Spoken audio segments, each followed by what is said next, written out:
Brigjen TNI Prabowo Subianto yang memimpin langsung jalannya operasi pembebasan sandera di Irian Jaya menyatakan, ABRI langsung mengambil alih komando begitu Palang Merah Internasional ICRC gagal menjadi mediator.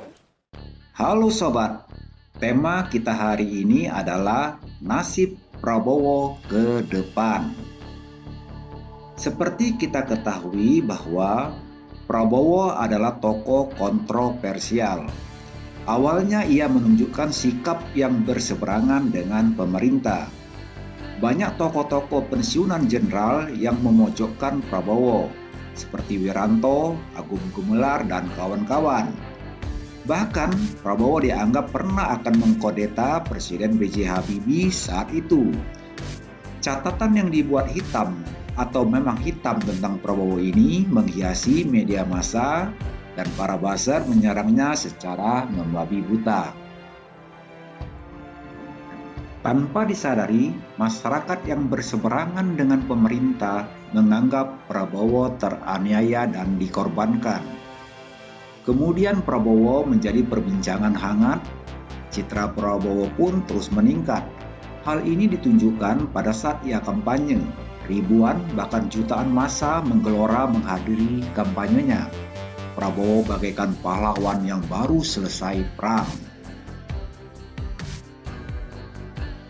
Cerita pun terus bergulir.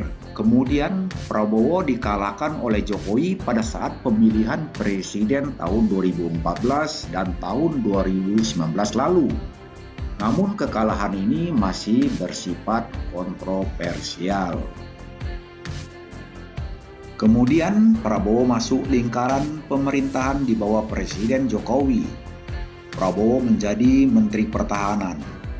Pada saat ia masuk ke markas pertahanan, ia dieluk-elukan oleh stafnya. Dan mungkin baru pertama kali Menteri Pertahanan disambut bagaikan raja. Ini adalah sebuah fakta. Bahkan satu-satunya menteri yang menjadi perhatian besar bagi media massa. Luar biasa. Tapi kemudian Prabowo dianggap sedikit berbeda. Ia mulai menarik garis pembatas dengan para ulama seperti dengan pendukungnya Habib Rizik. Hal ini terlihat dengan tidak adanya dukungan Prabowo terhadap yang terjadi dengan Habib Rizik saat ini.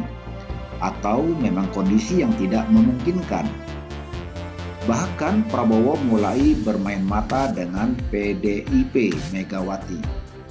Ada kesan Prabowo akan bergandengan dengan Puan Maharani. Mungkin saja Prabowo tidak ingin pengalamannya dikalahkan oleh kecurangan-kecurangan oleh rezim masa lalu. Perubahan Prabowo saat ini mencerminkan strategi baru. Tentunya banyak yang kecewa dengan langkah yang diambilnya. Sekarang Prabowo dianggap bagian dari pemerintah. Tapi jika kita melihat hasil survei, nama Prabowo masih dalam papan atas. Artinya citra Prabowo telah mengkristal. Citra yang mengkristal ini memang sulit untuk dirontokkan.